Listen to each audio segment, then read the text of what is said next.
నమస్కారం అండి. నా పేరు కంటే లింగస్వామి యాదవ్. మాది భీవనపల్లి గ్రామం, భూదాన్ పోచంపల్లి మండలం, యాదాద్రి భువనగిరి జిల్లా. మా ఎమ్మెల్యే గారు వచ్చేసి కుమ్మం అనిల్ కుమార్ రెడ్డి గారు. నేను కాంగ్రెస్ పార్టీ మండల పార్టీ నాయకుడిని. సార్, అందరికీ మీకు మీ విలేజ్ ప్రజలందరికీ కూడా దసరా శుభాకాంక్షలు అడ్వాన్స్గా చెప్తున్నాం. సార్, మీరు కాంగ్రెస్ పార్టీలో ఎన్నటి నుంచి చేస్తున్నారు? ఎలాంటి అభివృద్ధి కార్యక్రమాలు చేస్తున్నారు? మీరు ప్రజలకు ఏం సేవ చేస్తున్నారు సార్? నేను ప్రత్యక్షంగా రాజకీయాల్లో 20 సంవత్సరాలు, నాకు ఇప్పుడు 40 సంవత్సరాలు, 39-40 సంవత్సరాలు.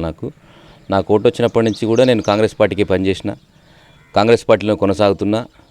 నేను ఓటు వచ్చినప్పటి నుంచి వెళ్ళి కూడా కాంగ్రెస్ అభ్యర్థులని మన దగ్గర భువనగిరిలో 40 సంవత్సరాలుగా ఎమ్మెల్యే లేకున్నా కానీ 20 సంవత్సరాల దగ్గర మన దగ్గర మాత్రం ప్రతిసారి కాంగ్రెస్ అభ్యర్థి గెలిచిండు. మనం సపోర్ట్ చేసినప్పుడు నేను ఒకసారి ఎంపీటీసీగా కంటెస్ట్ చేసిన, మొన్న లాస్ట్ టైం గవర్నమెంట్ లేకున్నా కానీ పోటీ చేసిన. 80 ఓట్లతో ఓడిపోయాను నేను. ఇప్పుడు కూడా మేము కాంగ్రెస్ క్యాండిడేట్ని గెలిపించాం సర్పంచ్గా. ఆయన ఇప్పుడు టీఆర్ఎస్లో కొనసాగుతున్నాడు. రేపు అవకాశం వస్తే నేను కూడా కాంగ్రెస్ పార్టీలో పోటీ చేయడానికి సిద్ధంగా ఉన్నా. ఏ అవకాశం వచ్చినా చేయడానికి సిద్ధంగా ఉన్నా. పార్టీ కూడా నన్ను అదేవిధంగా గౌరవిస్తాను అనుకుంటున్నాను.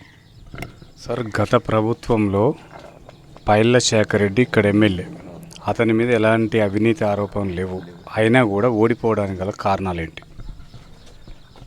అవినీతి ఆరోపణలు లేకపోయినా స్థానికంగా ఉన్న నాయకులు కానీ గవర్నమెంట్ నుంచి వచ్చే ఏవైతే అభివృద్ధి కార్యక్రమాలు ఉంటాయో అవి నేరుగా ప్రజలకు చేరకుండా మధ్యలో ఏవైతే లీడర్లు ఉన్నారో, నాయకులు ఉన్నారో, ఆ నాయకులు ఫైరవీలతోటి వాళ్ళకు కావాల్సిన వ్యక్తులని సెలెక్ట్ చేసుకొని, అర్హులను కాకుండా వాళ్ళకు కావాల్సిన వ్యక్తులను సెలెక్ట్ చేసుకొని వాళ్ళకు అభివృద్ధి పథకాలు అందించడం వల్ల గవర్నమెంట్ మీద, అలాగే పైలశేఖర్ రెడ్డి మీద వ్యతిరేకత వచ్చి ఒకసారి గవర్నమెంట్ను మార్చాలనే ఉద్దేశంతో పబ్లిక్లోకి బలంగా తీసుకెళ్లడం జరిగింది. కాంగ్రెస్ పార్టీ కార్యకర్తలు కానీ పబ్లిక్ కానీ అదే ఆలోచన చేసి ఎమ్మెల్యేగా పైలశేఖర్ రెడ్డి గారు ఒక్కనే కాకుండా ప్రభుత్వాన్ని కూడా మార్చడం జరిగింది. సార్, ఇటీవల మరణించిన జిట్టా బాలకృష్ణారెడ్డి, అతను కూడా చాలా సేవ చేసిండని చెప్పి అంటున్నారు సార్. ఇప్పుడు నిజంగా అతను కళలు నెరవేరక ముందే చనిపోయింది అంటున్నారు, అది ఎంతవరకు వాస్తవం? జిట్టా బాలకృష్ణారెడ్డి గారు లాంటి నాయకుని కోల్పోవడం అనేది భువనగిరి జిల్లా ప్రజలు కానీ ముఖ్యంగా భువనగిరి నియోజకవర్గ ప్రజలు చేసుకున్న చాలా దురదృష్టకరం సందర్భం అది.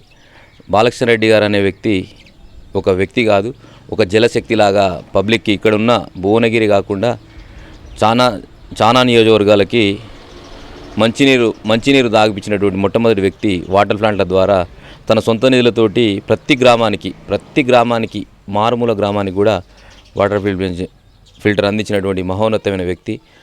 అలాగే తెలంగాణ ఉద్యమాన్ని, మన సంస్కృతులు ఇవి, మన భాషలు ఇవి, మన యాసలు ఇవి, మన సాంప్రదాయాలు ఇవి అని పరిచయం చేసినటువంటి వ్యక్తి కూడా బాలకృష్ణారెడ్డి గారు. వారు ప్రజలకు సేవ చేయడం కోసమే పుట్టిండు కానీ పదవులు అనుభవించడానికి పుట్టనట్టుగా అనిపించింది. చాలా దురదృష్టకరం. వాళ్ళు అకాల మృతి చెందడం చాలా బాధాకరమైన విషయం. పార్టీలు ఏవైనా సరే కానీ బాలకృష్ణారెడ్డి గారు చనిపోవడం మాత్రం చాలా దురదృష్టకరం. సార్, ఇక్కడ గత ప్రభుత్వంలో అధికార పార్టీ ఉన్నప్పుడు ఎమ్మెల్యే గారు కానీ ఇక్కడున్న సర్పంచ్ కానీ ఈ ఊరికి ఎమ్మెల్యే గారి కాన్సెన్స్కి ఎలాంటి అభివృద్ధి కార్యక్రమాలు చేశారు? అప్పుడు ప్రవేశపెట్టిన పథకాలు ఎన్ని ఈ విలేజ్కి అందినాయి సార్? అయితే ప్రజలకు నిజంగా అవసరపడే కార్యక్రమాలు కాకుండా అవసరం లేనివి కూడా కొన్ని కార్యక్రమాలు చేసిరు.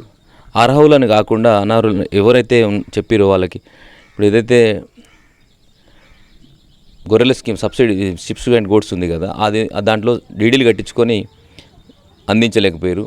అలాగే ఇది దళిత బంధు అనేది ఉంది, అది ఒక్కరికి కూడా రాలేదు మా దగ్గర. ఎలక్షన్ టైంలో వీళ్ళందరినీ గ్యాదర్ చేసి మేము ఇస్తామని ఓట్ల కోసమే ప్రలోభ పెట్టి వాళ్ళని ఒక్కరికన్నా ఎస్సీ ఎస్టీ అదే దళిత బంధు అనే ఆ స్కీమ్ ఒక్కరికి కూడా ఇవ్వలేకపోయారు.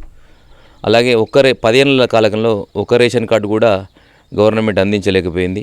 ఒక్కరికి కూడా డబుల్ బెడ్రూమ్ ఇల్లు కడతామని చెప్పి భువనగిరి నియోజకవర్గంలో ఒక్కరికి కూడా డబుల్ బెడ్రూమ్ కాదు, సింగిల్ రూమ్ కూడా ఇవ్వలేకపోయింది. ఇలాంటి చాలా ఎన్నో విఫలమైన కార్యక్రమాలు ఉన్నాయి. గవర్నమెంట్ చేయలేకపోయింది. అది దాన్ని దృష్టిలో పెట్టుకొని ప్రజలు కూడా దాన్ని గవర్నమెంట్ని ఎమ్మెల్యే గారికి ఓట్లేయలేకపోయారు. ఈ రేషన్ కార్డు ప్రామాణికం ఉంది కాబట్టి రేషన్ కార్డులే ముందుగా ఇవ్వడానికి కోసం గవర్నమెంట్ ప్రణాళిక చేస్తుంది. త్వరలో అన్ని పథకాలు కూడా అందుతాయి. సార్, ఇక్కడ స్థానిక ప్రజలు రేషన్ కార్డులు లేవు, తర్వాత 200 యూనిట్లు కూడా రావట్లేదు, మళ్ళీ బిల్లులు వసూలు చేస్తున్నారు విద్యుత్ శాఖ వాళ్ళు. తర్వాత గ్యాస్ రాలేదు, రుణమాఫీ కూడా అందరికీ పూర్తిగా కాలేదని చెప్పి అంటున్నారు సార్. వీటిపైన ఈ సమస్యలపైన మీరు ఎలాంటి కృషి చేస్తారు సార్? అయితే నేను కూడా కరెంటు బిల్లు అందరికీ రాలేదన్నమాట వాస్తవం. కొంతమంది ఏం చేశారంటే ఆధార్ కార్డు లింకు లేదు, కొంతమంది ఇక్కడ ఉండరు, మీటర్ ఒకరి పేరు మీద, రేషన్ కార్డు ఇంకొకరి పేరు మీద, ఆధార్ కార్డు ఇంకొకరి పేరు మీద ఉండడం వల్ల అది జరిగింది. తర్వాత మేము ఏం చేసినామంటే దాన్ని కొన్ని చాలా మందివి సరి చేసాం. అలాంటివి దాదాపుగా మా ఊర్లో దాదాపు 90% వస్తుంది, 1-2 వస్తున్నాయి. అవి ఎలక్షన్ మధ్యలో ఆగిపోయినాయి. కొంతమంది ఇప్పుడు స్థానిక లోకల్ గవర్నమెంట్ లేకపోవడం వల్ల ఆగిపోయింది. సెక్రటరీలు ఉంటే వాళ్ళు కొంతమంది సెలవులో ఉంటారు, కొంతమంది ఇన్ఛార్జీలు ఉన్నారు, వాళ్ళు పూర్తి బాధ్యత లేకపోవడం వల్ల ఉచిత విద్యుత్ అనేది కొంచెం ఆగింది. అది కూడా చేస్తాం. మా దగ్గరనే మండల క్లస్టర్, మా ఊర్లో 4 ఊర్లో కలిసి రైతు వేదిక క్లస్టర్గా తీసుకురు. మా దగ్గరనే ఉన్నారు కాబట్టి రుణమాఫీ గురించి ఆఫీసర్లు కూడా అక్కడ ఉంటారు. మేము కూడా వాళ్ళకి ప్రజలకు అందుబాటులోనే ఉండి వాళ్ళకున్న ఏవైతే డౌట్లు ఉంటాయో వాళ్ళకి, అంటే రాలేదని వాళ్ళకు డౌట్ ఉన్న దాన్ని మేము అక్కడ అధికారుల దృష్టికి తీసుకెళ్ళి చాలా మందికి నేను మాట్లాడడం జరిగింది. అయితే 2 లక్షలకు పైన ఉన్న ఏదైతే అమౌంట్ ఉందో ఆ అమౌంట్ చెల్లిస్తే రావడం జరుగుతుందని గవర్నమెంట్ నుంచి గైడ్లైన్స్ ఉన్నాయి. అవి బ్యాంకర్స్ మిస్టేక్ వల్ల ఈ రైతు అగ్రికల్చర్ ఆఫీసర్ ఏఈఓలకు కూడా కొంచెం వాళ్ళకు కూడా లేకపోవడం, గైడ్లైన్స్ సరిగా లేకపోవడం వల్ల వాళ్ళు కూడా కొంచెం చెప్పలేకపోయారు. అందుకెళ్ళి ఆ 2 లక్షల రుణమాఫీ కాలేదు. అది కూడా అవుతుందని చెప్పి దసరా లోపు చేస్తామని చెప్తున్నారు. ముఖ్యమంత్రి గారు కూడా చేస్తారు ఖచ్చితంగా. సార్, ఇక్కడున్న స్థానిక ఎమ్మెల్యే కుంభం అనిల్ కుమార్ రెడ్డి గారు ప్రజల మధ్యలోకి రావట్లేడు. గతంలో బీఆర్ఎస్ పార్టీ వచ్చి అయ్యే బుద్ధులు ఇక్కడ ప్రజల మధ్యలో చూపించడం జరుగుతుందని అంటున్నారు సార్. ఎంతవరకు వాస్తవం? అది అట్లాంటిది ఏం లేదు. అనిల్ కుమార్ రెడ్డి గెలవ ముందు కూడా 10 సంవత్సరాలు కూడా ప్రజల మధ్యనే ఉన్నారు. కాకపోతే జరుగుతున్న విషయం ఏంటంటే ఇప్పుడు ముఖ్యమంత్రి గారు క్లియర్గా చెప్తున్నారు, ఎవరైతే కాంగ్రెస్ పార్టీ కండువ మోసి కార్యకర్తలు ఉన్నారో వాళ్ళకు ప్రియారిటీ ఇవ్వాలి, వాళ్ళకు వచ్చి గెలిపించాలి. ఎమ్మెల్యేలు కానీ మంత్రులు కానీ ఎవరైనా ఊళ్ళో తిరిగి గెలిపించాలి వాళ్ళని. అయితే జరుగుతున్నది ఏంటంటే లోకల్ లీడర్లు కానీ ఎమ్మెల్యే గారు కానీ సరిగా సమన్వయం చేయలేకపోవడం వల్ల ఆ రోజు ఎవరైతే ఎమ్మెల్యే గారిని ఓడించడం కోసం ప్రయత్నం చేసిరో వాళ్ళకు ప్రియారిటీ ఇస్తారని చెప్పి ఈ లోకల్ ఉన్న ఎవరైతే కార్యకర్తలు ఉన్నారో వాళ్ళు కొంచెం అసంతృప్తి ఉన్నమాట వాస్తవం. అది కూడా ఆయన దృష్టికి తీసుకెళ్తాం. అది ముఖ్యమంత్రి గారి దృష్టికి వెళ్ళింది కాబట్టి ఆల్రెడీ ఎమ్మెల్యే గారు అందరికీ చెప్పారు. వాళ్ళందరూ కూడా ప్రజల మధ్యలోనే తిరుగుతున్నారు. ఎమ్మెల్యే గారు ప్రతిదానికి వస్తున్నారు. అందులో సరిపోవట్లేదు. అందరూ మా ఊరికి తొందరగా రావడం వల్ల ఆయన అందుబాటులో లేకపోయారు కొంతకాలం. ఇప్పుడు వస్తున్నారు, పర్లేదు.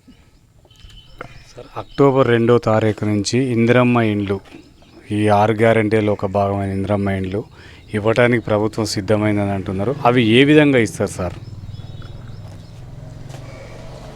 అక్టోబర్ 2 తర్వాత రేషన్ కార్డులు వచ్చిన కార్యక్రమం ఉంది. అది అయిపోయిన తర్వాత ఇందిరమ్మ ఇండ్లకు కూడా గవర్నమెంట్ 5 లక్షలు ఇవ్వడానికి అది బడ్జెట్లో చూస్తుంది. అది అయితే ఎవరైతే నిరుపేదలు ఉంటారో మన దగ్గర చాలా మంది ఉన్నారు. లోకల్లో నేను ఉంటున్నాను కాబట్టి నాకు తెలుసు క్లియర్గా. వాళ్ళకి మాకుంటే కూడా ఇబ్బందిగా ఉంది. ఇంతకన్నా లేని వాళ్ళు కూడా ఇబ్బంది గురు. వాళ్ళని గ్రామ కమిటీలు పెట్టుకొని సెలక్షన్ చేసి వాళ్ళని నిజంగా అర్హులని మేము గత ప్రభుత్వంలో లాగాకుండా నిజంగా పార్టీలు కూడా చూడకుండా నిజంగా అర్హులు ఉంటే వాళ్ళకు ఖచ్చితంగా ఇల్లు ఇప్పించే ప్రయత్నం చేస్తాం. సార్, సర్పంచ్ పదవి కాలం ముగిసి ఒక 7 months 9 months అవుతున్నట్టుంది దగ్గర.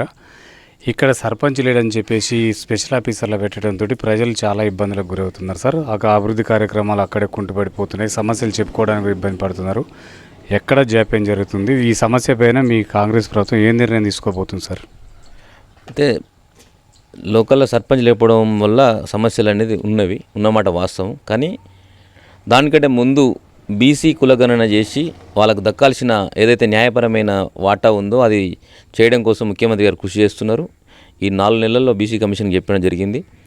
ఆ కులగణన రాగానే చేసి ఈ రిజర్వేషన్లన్నీ ప్రక్రియ చేసి దాన్ని ఎలక్షన్ జరపడానికి సిద్ధంగానే ఉంది గవర్నమెంటు. ఆ బీసీ గణన జాప్యం వల్ల ఈ స్థానిక సంస్థల ఎలక్షన్ జాప్యం జరుగుతుంది. సరే, ఎస్సీ వర్గీకరణ పైన మీ అభిప్రాయం ఏంటి? కేంద్ర గవర్నమెంటు తీసుకొచ్చిందని కొందరు, రాష్ట్ర ప్రభుత్వం తీసుకొచ్చిందని కొందరు, మందకృష్ణ మాదిగ ద్వారా విజయం సాధించిందని కొందరు. అసలు దీనిపైన మీ అభిప్రాయం ఏంటి? ఇది రేవంత్ రెడ్డి గారు కొనసాగించడానికి ప్రయత్నం చేస్తాడా? ఎస్సీ వర్గీకరణ గురించి మందకృష్ణ సాధించిందని చెప్పాలి విజయం. కాకపోతే అది మన ఒక్క దగ్గర చేయడానికి ఒక రాష్ట్రం ఒక్కటే కాదు కదా, మన తెలంగాణ రాష్ట్రం ఒకటే కాదు, ఆంధ్ర ఒకటే, దేశవ్యాప్తంగా ఉన్నది చేయాల్సింది. కాబట్టి అది అది అంటే మేధావులు కూర్చొని చర్చించి అఖిలపక్ష మీటింగ్ లాంటివి పెట్టి రాష్ట్రంలో ఉన్న 29 దేశంలో 29 రాష్ట్రాల ముఖ్యమంత్రులు కానీ ప్రజల అభిప్రాయం తీసుకొని దాన్ని చేస్తే బాగుంటుంది. సార్, గత ప్రభుత్వ హయాంలో గల్లీకి ఒక 5-6 బెల్ట్ షాపులు నిర్వహించడం జరిగింది సార్. ఈ కాంగ్రెస్ ప్రభుత్వం వచ్చిన తర్వాత డ్రగ్స్ కానీ ఈ బెల్ట్ షాపులు కానీ నిర్మూలించడం కోసం కొంతమంది ఎమ్మెల్యేలు ఆల్రెడీ ప్రకటన చేసి బంద్ చేయడం జరిగింది మునుగోడులో. మీ ప్రభుత్వం, మీ ఎమ్మెల్యే ఈ కాన్స్టిట్యున్సీల నిర్మూలన కోసం ఎలాంటి ప్రయత్నం చేస్తున్నారు? మేము కూడా ఇప్పుడు ఆ గవర్నమెంట్లో ప్రతి ఊర్లో మంచినీళ్ళు దొరకకపోయేది, కానీ మంది అయితే దొరికేది ఆ గవర్నమెంట్లో క్లియర్గా. అదే సాంప్రదాయాన్ని మనం ఇప్పుడు ఆఫ్ చేయడానికి కొంచెం కష్టంగా ఉంది.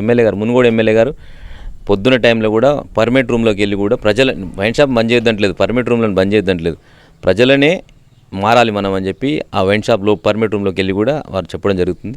మన దగ్గర కూడా మేము విలేజెస్లో కూడా అట్లాంటివి చెప్తున్నాం. యువత ముఖ్యంగా ఈ బెల్ట్ షాప్ల వల్ల యువత మరీ చెడిపోతుంది. చిన్న ఈ ఉత్సవాలలో కూడా అల్లర్లు ఎక్కువ జరుగుతుంది. ఇవి అంటే మద్యం విచ్చలవిడిగా దొరకడం వల్ల ఎక్కడైనా తెచ్చుకొని తాగి లేనివి అల్లరు సృష్టించడం జరుగుతుంది. కాబట్టి మద్యం మీద కఠినంగానే ఉండాలి. గ్రామాలు కూడా సహకరిస్తేనే వాళ్ళు ఎవరైనా రాష్ట్ర గవర్నమెంట్ చేయడానికి అవకాశం ఉంటుంది.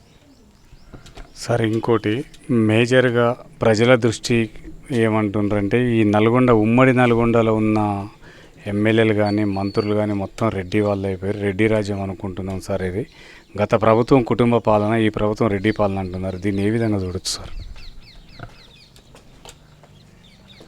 రెడ్డి పాలన అని ఏం లేదు, అంటే జనరల్గా రెడ్డికి ఇవ్వాలని ఏం కాదు. ఇప్పుడు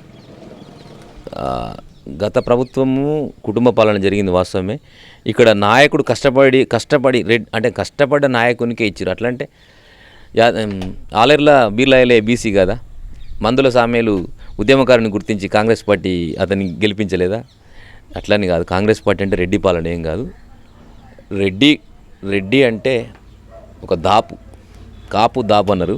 సో రెడ్డి ఉంటే కూడా ప్రజలకు మంచిదే. కాకపోతే సముచితమైన స్థానంలో రెడ్డి ఉండి మిగతా వాళ్ళందరూ నడిపిస్తారని సంతోషపడతాం. కొంతమంది అట్లా అంటుండొచ్చు, రెడ్డి పాలన రెడ్డి అని అంటుండొచ్చు. నల్గొండలు అంటే దాదాపుగా రెడ్డిసే ఉంటారు కాబట్టి నల్గొండలు అట్లుంది. వేరే కాన్స్టిట్యున్సీలలో సగం వాళ్ళు సగం వీళ్ళు. ఇప్పుడు ఖమ్మం పోతే తుమ్మల నాగేశ్వరరావు ఉన్నాడు, లేకపోతే బట్టి విక్రమార్క నడుస్తుంది ఖమ్మంలో. అట్లనే రెడ్డి ఏం కాదు, కానీ మన దగ్గర రెడ్డిలు ఎక్కువ ఉండడం వల్ల రెడ్డిలు చేసిరు. సార్, ఇక్కడ మొన్న గెలిచిన ఎమ్మెల్సీ తీన్మార్ మల్లన్న రాష్ట్రానికి చివరి ముఖ్యమంత్రి, రెడ్డి ముఖ్యమంత్రి రేవంత్ రెడ్డి అంటున్నాడు. రానున్న కాలంలో బీసీ వర్గీకరణ వచ్చి బీసీలే ముఖ్యమంత్రులు అవుతారనుకుంటున్నారా? అవుతుండొచ్చు కూడా. అంటే రెడ్డిలు తక్కువని కాదు, రేపు బీసీలో అంత ఎక్కువ సీట్లు వచ్చి బీసీలు అంత మార్పు వచ్చి బీసీ వేరే పార్టీ ఏదైనా వస్తే అవుతుండొచ్చు. లేకపోతే కాంగ్రెస్ పార్టీ ఇప్పుడు ఒక బీసీని పీసీసీ ప్రెసిడెంట్ చేసింది, ఒక దళితుని కాంగ్రెస్ పార్టీ ఏఐసీ ప్రెసిడెంట్ని చేసింది, ఒక దళితుని ఏఐసీ ప్రెసిడెంట్ చేసింది, ఒక బీసీని చేసింది. మా దగ్గర మండల పార్టీ ప్రెసిడెంట్ కూడా బీసీఏ ఉన్నాడు. కాంగ్రెస్ పార్టీలో బీసీలకు సముచిత స్థానం దొరకదని కాదు, కాంగ్రెస్ పార్టీలోనే బీసీలకు కూడా సముచిత న్యాయం జరుగుతుంది. బీసీలు కూడా ముఖ్యమంత్రి కావచ్చు, అవుతారు కూడా. సార్, లాస్ట్ అండ్ ఫైనల్, ఇప్పుడు ఎన్నికలు వస్తున్నాయి, సర్పంచ్ ఎన్నికలు. ఒక ఓటు బిర్యానీ పొట్లం 200-300 అమ్ముకోవడం జరుగుతుంది సార్. ఎలాంటి చైతన్యం తీసుకొస్తున్నారు ప్రజలలో ఓటు అమ్ముకోకుండా? ఎలాంటి చైతన్యం తీసుకురావడానికి మీరు ప్రయత్నం చేస్తున్నారు? నిజమే అది ఒక బిర్యానీ పొట్లం ఒక మందు సీసా ఇస్తే ఓటు వేయొచ్చు, ఎడ్డని వేయొచ్చు అనే ఆలోచన ఉన్నది. ఎందుకున్నదంటే అది ఎవరు కల్పిస్తున్నారంటే లీడర్లే కల్పిస్తున్నారు.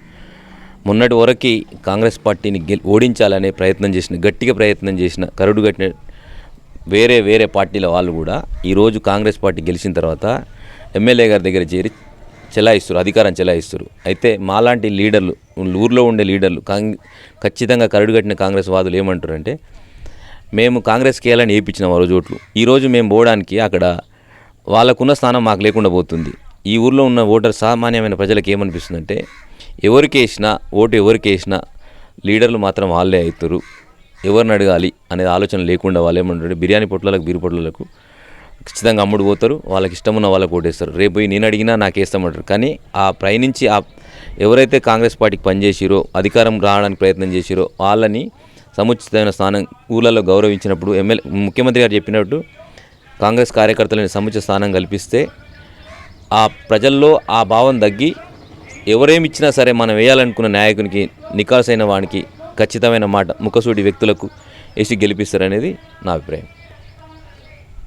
Okay, thank you sir. చూస్తూనే ఉండండి మీ తెలుగు టీవీ.